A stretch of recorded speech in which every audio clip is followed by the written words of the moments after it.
I'm Dr. Lisa Belisle, and you are listening to or watching Radio Maine, our video podcast where we explore and celebrate creativity and the human spirit with people who have a wonderful connection to Maine, our lovely pine tree state. We are sponsored by the Portland Art Gallery in Portland, Maine.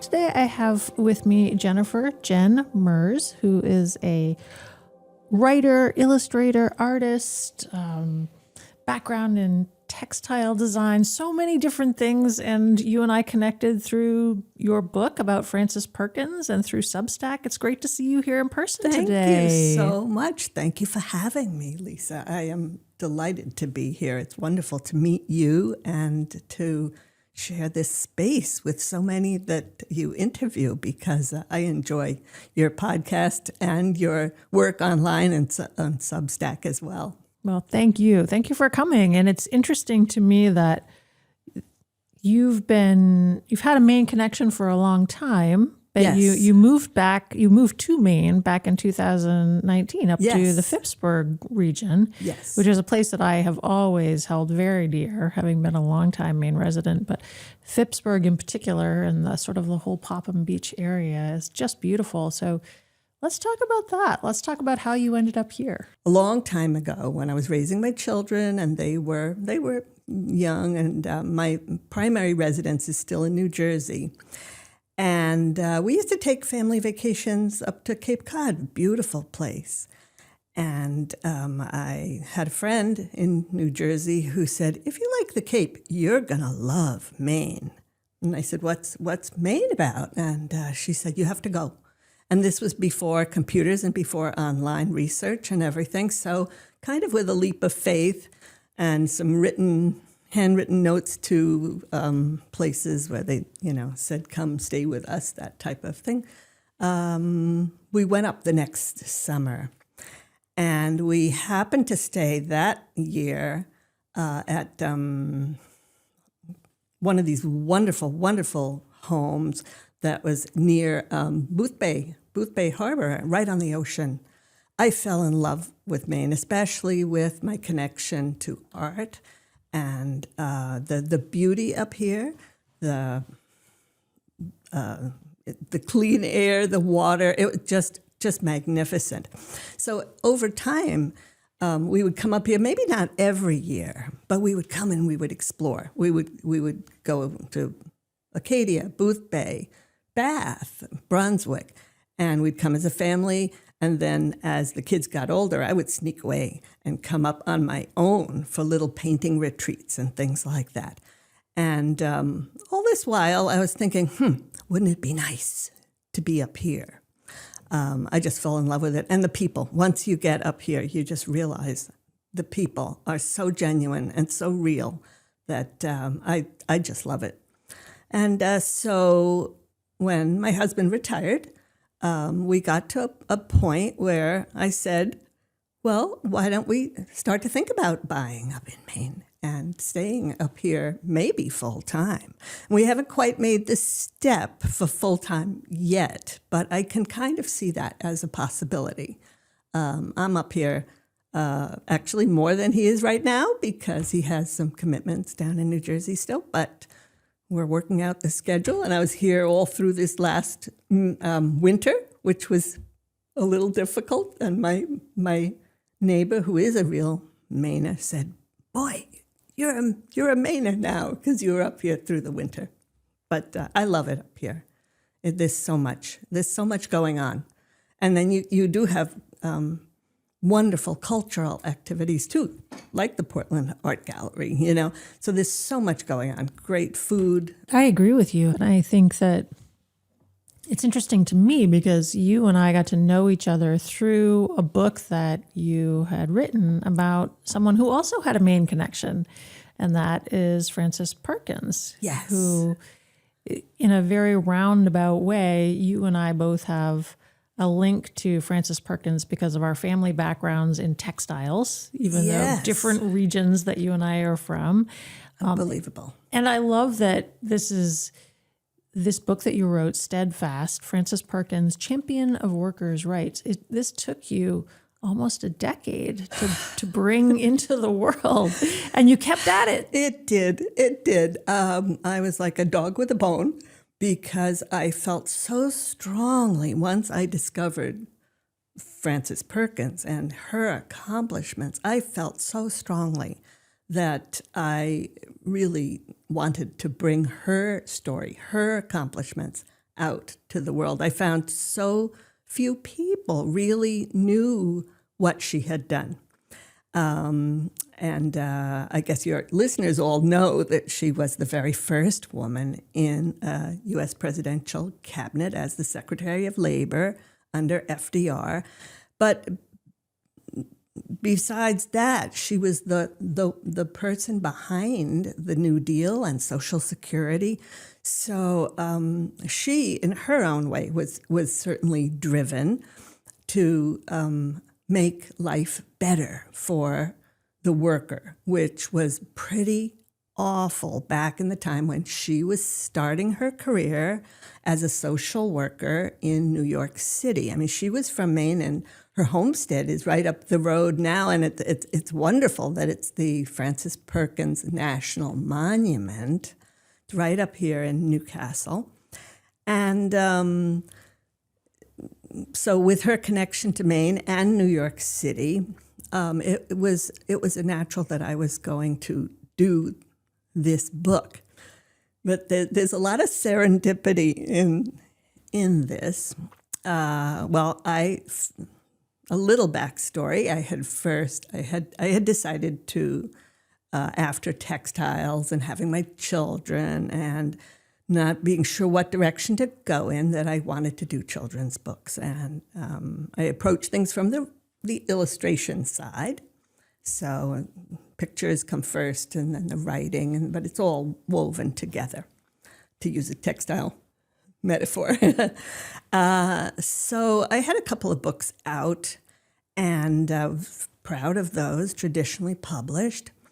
And not sure what to do next. I was searching, and I decided it was time for a master's degree.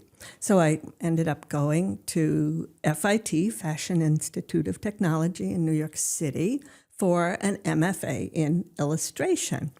And that program coincided just by coincidence with the 100th anniversary of the Triangle Factory fire, which happened in New York City, of course. And FIT, with its whole history connected to textiles, was very much a part of that commemoration in 2011, because the fire was 1911. And so anyway, I was asked to participate with my classmates there in a special exhibit on the fire. It didn't have anything to do with Frances Perkins, and at that point I don't believe I knew about her accomplishments. I may have heard her name. But in any case, what I did for that particular exhibit was I created a shirtwaist. It's kind of the iconic shirtwaist that the women were creating in the factories at that time, and particularly at the Triangle Factory. And so this is all collage, because I always work handcrafted and old school. And so what I did was the background was all just solid oil painting, and then the shirt itself was made out of a kind of a special paper, and I integrated for pin tucking in the shirt a poem that I found by Carl Sandburg, which is very moving about the workers, the young women workers whose lives, whose youths were lost. And he wasn't even talking in the poem about the fire, but I found it married well with the artwork. So I put that in, and there's some actual laces and details. And then for the background, what I did was there were 146 victims of the fire, and they were mostly young girls and women, some as young as 13. Unbelievable. And so I individually cut 146 little shirtwaists that are in the background of that piece. And each one was done separately because each young woman or each woman was a unique individual. But together, they really created this force, this unit of workers and people. So anyway, I put that into the show and decided that this chapter of U.S. history needed to be explored further. And with my background in picture books, I decided at that point to do a book on the Triangle Factory fire and what led up to it and that type of thing. So I had that I was showing around to editors and all, and some loved the words and not the pictures, and some loved the pictures and not the words. So I was a little stumped what to do next. So enter Maine. I come up here on one of my painting retreats and just enjoying everything Maine has to offer. And I think I was at the East Booth Bay store, and I'd gotten an ice cream. And at this point, I think Frances had found her way into that book about the fire, but she was later in the story and not the focus. And so I went, I had this ice cream, and, as you do, you might pick up a leaflet or brochure from the free, like where to go for dinner that night or get your car fixed. And there was a full page ad in there to go visit the Frances Perkins Center in Damariscotta. Now, I was blown away because at that point, I didn't even know that Frances Perkins was from Maine. And here I was sitting a few miles from her homestead and where she grew up. I thought, this is some kind of a sign, and I don't always pick up on that, but I said, I'm going to create my book with Frances Perkins as the central character. And then, of course, I delved deeper into all of her accomplishments and felt pretty honored to be able to bring out a book on her. Yeah, because she's absolutely remarkable. And the people at the Frances Perkins Center were very supportive as well, because I wanted them to approve of it and like it, enjoy it, and they do, and I'm thrilled about that and very grateful. And they have it on their website as a learning resource. So it's been quite a journey. So when you brought in so many beautiful things to provide kind of a roadmap of work that you've done over the years, and you brought in a piece here that is the first version of, you were calling at that point, So Strong, the Legacy of the Triangle Factory Fire. So that was, seems like that would be before the Frances Perkins approach. Mm-hmm. And then you brought in this rough dummy of the illustrations of what would become the Frances Perkins book. And what this tells me is that there's not always a straight path between the original idea of something and its birth. Not at all, at least not for me. And the more artists that I talk to, I realize that most people, I believe, most artists do go through a kind of a process, a birthing process. It's rare that that first iteration is the final iteration.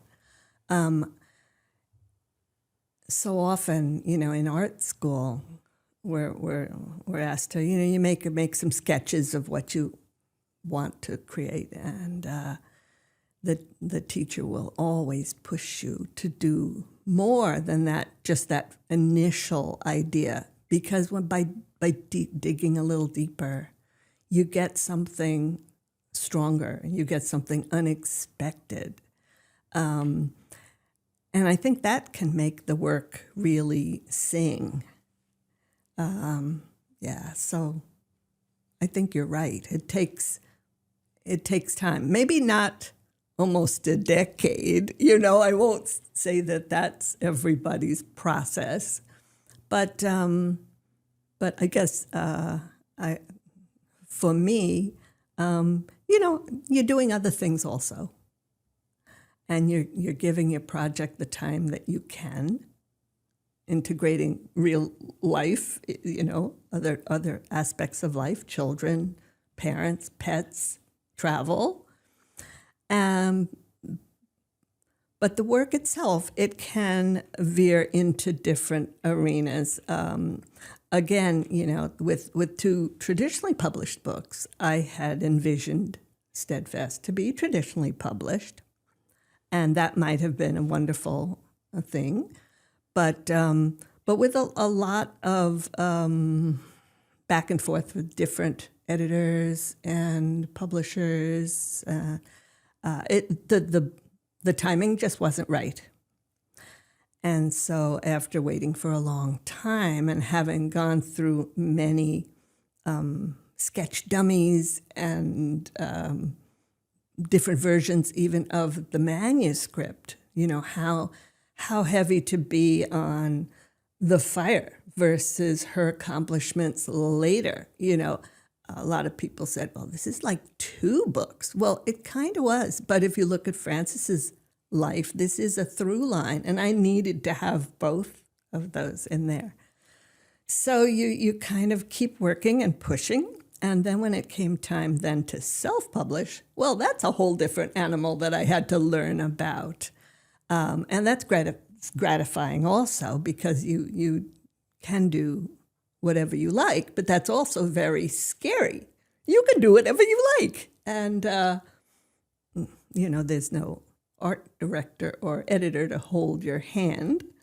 But I did seek out, others' opinions, because just your own eyes, it's just not enough. And I would suggest that for anybody who's self-publishing, because you just need other eyeballs on things, because you get a different idea. So the books that you brought with you, these other 2 books, one of them is Playground Day, and one of them is That Dancin' Dolly, yes, which people can find online.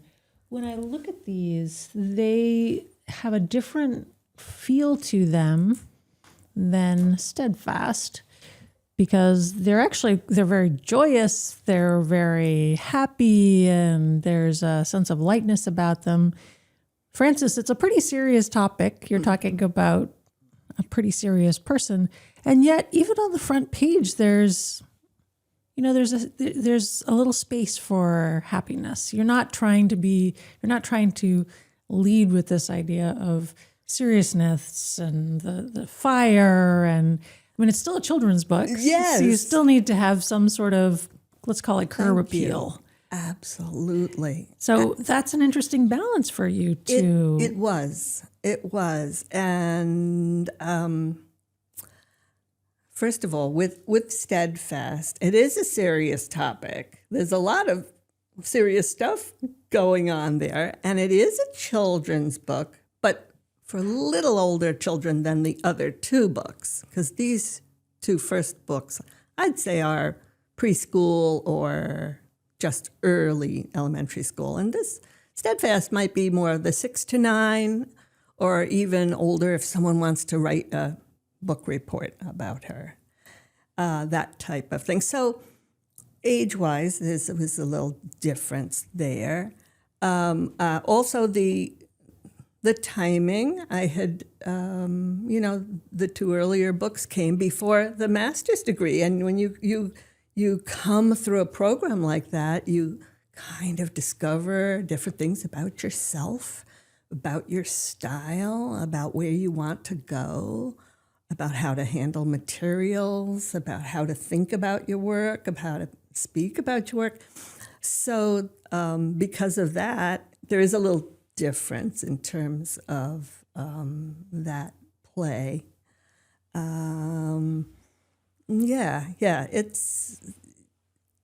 I think that for me, the through line has always been handcrafted illustrations. I just love getting in the studio and using whatever materials I might have, usually paper. I'm really inspired by beautiful papers. They put out a lot of great ones, or I find them, or the textiles that had been in my past. I think that there's something there too, because I just love the tactile nature of things and the trimmings or laces. And sometimes I'll be creating something, and like especially in my first book, and I knew that the doll's hair had to be yarn, or there's lace in the dress, her own dress, and so things kind of come in, and I do, while I can do digital work, I much prefer working with traditional materials. One of the things that you and I share is this family background in or affiliation with textiles. Very different. So my father's side of the family, as you know, because I wrote about it on Substack on my Bountiful Path online magazine. So my father's family came down from Canada and worked in the Biddeford Mills. A lot of people have that same story here in New England. You have a connection to textiles in New York City. Yes. That's an interesting kind of a connection also. My grandfather, and this is on my father's side, he was actually a businessman, and he decided to set up a sample card shop back in the day when you'd have, I don't know if they have them anymore, with those kind of cards where there would be swatches of all of the fabrics and all. And so he set up his shop in downtown New York City. And my father worked for him for about 10 years before he went into teaching. And my grandfather retired and all of that.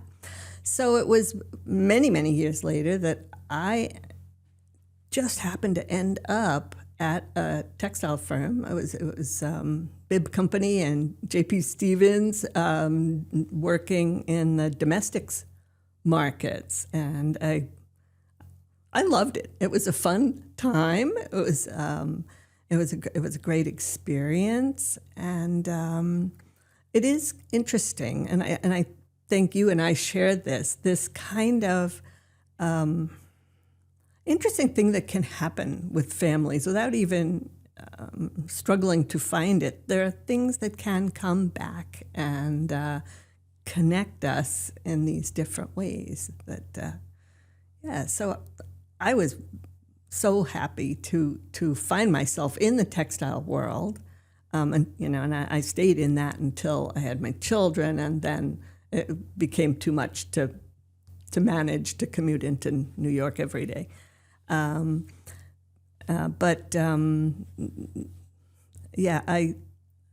felt very, very pleased that I was kind of in a field adjacent to what my father and my grandfather had done. So I ended up dedicating Steadfast to my grandfather because he was a great influence in my life too. I agree with you that there's a connection that sometimes remains attached to us, like that thread that we may not realize is still attached to our past and our family history. And for me, reading about the Triangle Shirtwaist Fire, which I also shared in my writing, it was thinking about my a few generations back who would get up every day and they'd go work they'd walk down the hill and they'd work in the Biddeford Mills. And you can go in the Biddeford Mills now and you can go through the big doors and you can see the windows, and you realize if somebody did not make those safe for the people who were working there, which a lot of mills were not, No. then your generation, I might not be sitting here talking to you today. Absolutely. Because Absolutely. if I did not have a Frances Perkins that had come along and made it Yes. safe for the generations of workers, men, women, children, even, Yes. then that legacy ends. And it boggles the mind that it was not until like the New Deal and Frances's role in that with FDR that child labor was still a legal practice. And it was not until the New Deal that said no more child labor. So we're talking, that's the 30s. I mean, that's grandparents' lifetimes. That's not that long ago. And I find it fascinating that, it was thanks to Frances and all of her work and the people that were surrounding her, working with her and all, that this shone a light on what needed to be done. And there was a real shift at that particular time because government just had that hands-off idea of that they were not going to get involved. They didn't get involved, and the owners would literally take advantage in many, many ways of the workers. With the work conditions were horrendous. They weren't safe at all. They could be deadly. They could, So it was thanks to that shift in thinking that government really did need to step in and make sure things were going right. So that was another reason that Frances needs this light shone on her achievements. You also brought in these beautiful pieces that you've created. One of them, which I happen to love because it has some chickens. Oh, thank you, Lisa. They're so gorgeous. Thank you. And of course, my husband and I, we have a grandchild who we happened to go away. We brought back. Congratulations, Thank by you. the way. It's always nice to have something that you don't have to work very hard at all, but you just get to enjoy. I mean, I guess I did the 30 years of front work, and then on the back end, we get to enjoy our little granddaughter. But the chickens, I love the chickens in this piece that you've created. My husband brought home, and I talk about this on my Substack as well. We went away. We noticed all these chickens everywhere on this island. My husband went to the gift shop in the airport. I went to the gift shop in the airport in a different place. We each ended up with a chicken. We each ended up bringing a chicken home separately to our granddaughter. Your post. Yes. So when I look at these chickens, it reminds me of this trip that we took lovely. and the work that we both did in bringing chickens home to our granddaughter. But the art itself is just a great reminder that art can do so many things. Thank you. So that you have these very playful books that you did before your master's degree. You have this very thoughtful book that took a long time to get there and is wonderful in its own way. And then you have these chickens that are prompting these memories of mine. Yes. Then you have this very beautiful piece of buildings with a full moon. And it just, to me, describes, and you have a chicken on your card. Yes, I liked my chickens. My chickens became my logo for my business card. Well, I can relate to this. I understand. But it really does share or illustrate really this idea of sort of the significant landscape of a creative life. Yes, thank you. the prints that you're showing are of larger pieces that are collages. So all of them are hand created, the same as my book illustrations. And I often feel like I'm kind of, in a circus. And I've got these poles with those plates at the top. And, it's like, okay, here's my illustration plate. And here's my, maybe, if you want to call them art fair, my art walks, because I do that in the summertime. So I've got them up there. And I've got, one for other products. I've created some note cards for the Frances Perkins Center now. So I've got like a new little avenue there. So I've got these different things. And, it's like, okay, and then family, of course. You got all these plates. And then the trick is to like keep them all in play, all at the same time, without letting them crash and burn. But yeah, I'm enjoying that right now. I'm ready for a new like art fair season on the coast of Maine. I love doing the art walks, the second Friday art walks in Brunswick. I like doing those, and this year I'll do a couple in Wiscasset. I don't overdo it because it's pretty labor intensive with your art rack and things like that. But I've got a lot of collages, prints, originals, cards, and I'm out there with those things. And at this point, I'm also exploring a brand new picture book idea. So I'm working on, manuscript and some thumbnails, and that process can take a long time to get something off the ground. That my thumbnails start out like, little 3x3-inch kind of doodles. And if anyone saw them, they'd say, what is that? But it's just enough to get me going, get me started. And then you go into that kind of gathering phase, what you need for the work. And I don't even mean the final materials necessarily, but just research or sometimes inspiration or, So, yeah, thanks. I'm excited to be doing all of these things, right now, and we'll see where they all go. I mean, I'm not looking for a particular ending or path, but yeah, like this weekend, I'm just going to take a workshop on learning how to do that gel painting that I've heard so much about, and I've never tried that. So I've heard that you can get some wonderful textural effects in that. And I thought, oh, maybe that's something that I can incorporate into the collages. So, we kind of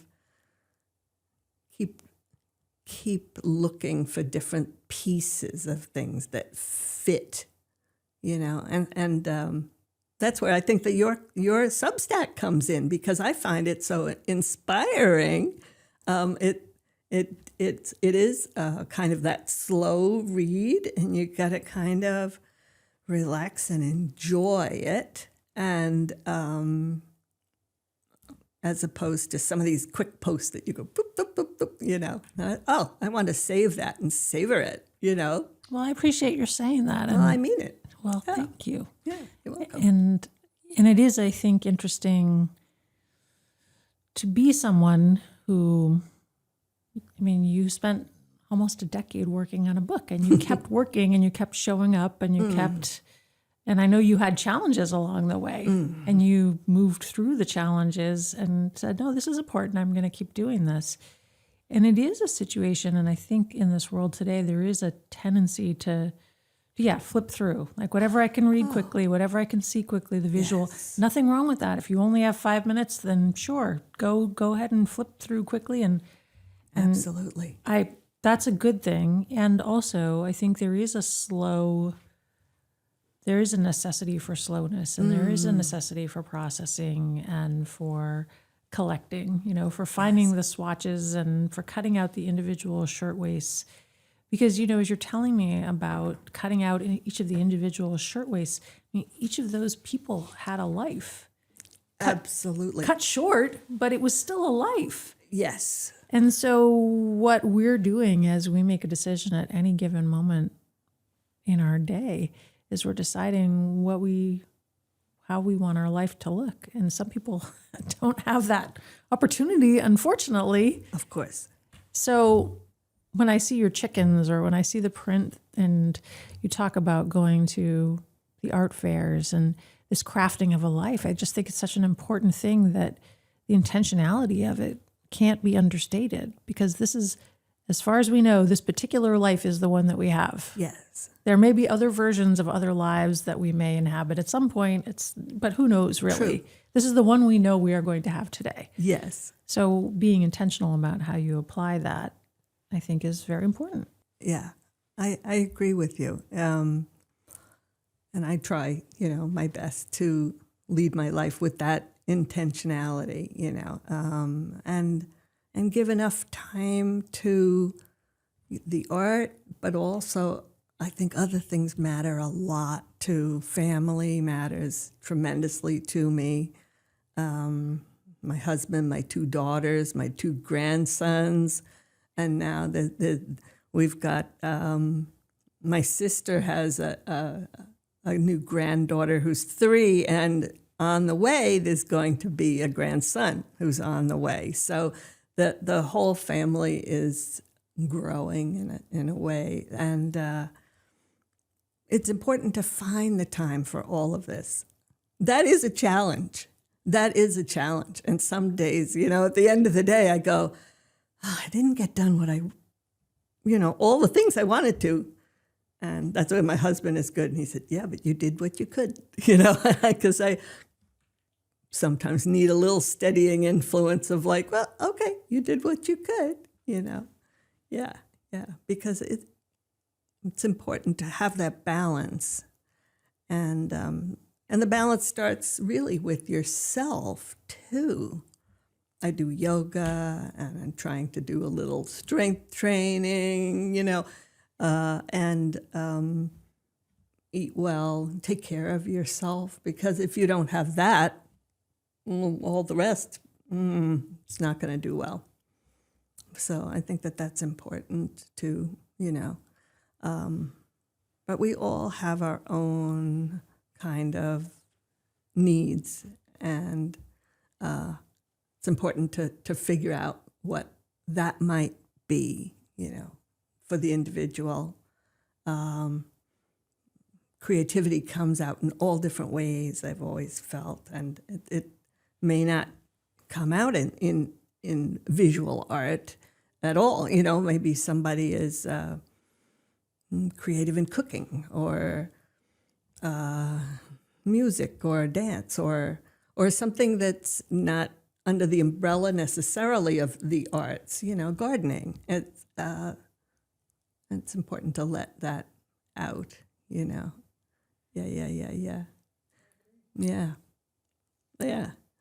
When you were mentioning about those prints, I did want to just say I was mesmerized by the chickens myself, not the real chickens that belong to my neighbor across the street here in Maine, and especially since New Jersey is my home base, in terms of the original home. There are no chickens running loose around, and I was thrilled that there are these chickens, and so I decided to put them into my piece. They were just whimsical and fun, so I did that. And the other piece that's I call it the Maine moon, and it's actually the view that I saw out my back patio one night when the moon was kind of low, and I took a snapshot. And I used that as the jumping off point, the springboard to the collage. Yeah, because I'll use my own photographic reference to get started on some things like that. So, Jen, how can people find you? How can they know where you're going to be at an art fair, or know where they can connect with you or buy one of your prints? Thank you. Well, I maintain a website I try to keep that up to date, and it's just, my name is Jennifer Merz, spelled Merz. It's like Merz, but no T. So it's jennifermerz.com. And on that, you'll see my books, my prints, cards, and there's a shop there if you wanted to do that. And there's an events section. So I try to keep that up to date and to, so people have one place. I'm also on Facebook and Instagram, but those things are so fast moving that, the website, at least you know what you know. I try to keep it up to date, And one thing that's exciting that has just, kind of come my way is I will be doing a reading and signing of Steadfast at the Frances Perkins Center this summer in July. And that to me is super exciting because it has come full circle. Here I am sitting there. I'm anticipating reading my book on Frances on her home turf. Oh, I've got the chills, Well, congratulations. It's well earned, well deserved. Thank you very, very much. Appreciate that.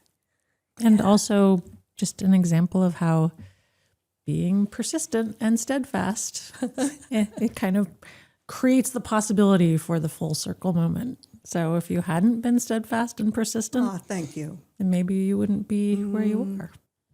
Quite true. Thank you. I appreciate that. Well, I hope that we can convince you. Sounds like you have a lot coming up in the summer, but maybe when things calm down again in the fall, you will join us at one of our first Thursday of the month Portland Art Gallery openings. Oh, I'd love to do that. Yes. And it would be so fun to have you amidst our group of wonderful artists. Oh, yes. They're just great people and creatively inspiring. So I hope we can convince you to come out. I would love to do that. I really would. In fact, whenever I'm in Portland, I always stop into the gallery because there's always some gorgeous, gorgeous pieces of work of all different kinds there, as you know. And I am on their, the email thread, and I often go, oh, it's a conflict. I can't go to this opening. Or I can't go to, but yes, I will definitely keep my eyes peeled for a good opportunity to come in. The stars will align at some point. Oh, they will. Absolutely. And now they'll be that much richer having met you and chatted with you that, if you're there, we can continue our conversation a little bit. That's right. Yeah. Well, it's been great to talk to you in person. Oh, pleasure is all mine. I've enjoyed connecting with you online and through Substack, and I enjoyed having the opportunity to read your book and to write about your book, and now seeing all the different things that you've been working on. And I know this is a small subset of all the things that you've done. I hope that people will take the opportunity to reach out and learn more about you and maybe join you at your own book signing coming up this summer. Yeah, I appreciate that. That would be wonderful. I enjoy connecting over books and over art. And this has been a real pleasure here today. Mine too. Thank you. Yeah, thank you. I'm Dr. Lisa Belisle, and you are listening to or watching Radio Maine, our video podcast, where we explore and celebrate creativity and the human spirit with people who are connected to our wonderful state of Maine. We are sponsored by the Portland Art Gallery in Portland, Maine, and you can find more about my Substack, which is Bountiful Path. That is on Substack. You can also find Off the Wall Art Magazine, which is something that I write for the Portland Art Gallery. You can also find us at radiomaine.com. And you can certainly go to Jennifer Merz's website, learn more about her work, go to the Frances Perkins Center, get involved in her book signing. But maybe we can all get together at a future Portland Art Gallery event coming up on a future First Thursday. Today, it's been my great pleasure to speak with Jen Merz. Thanks for coming in. My pleasure. Thank you for having me.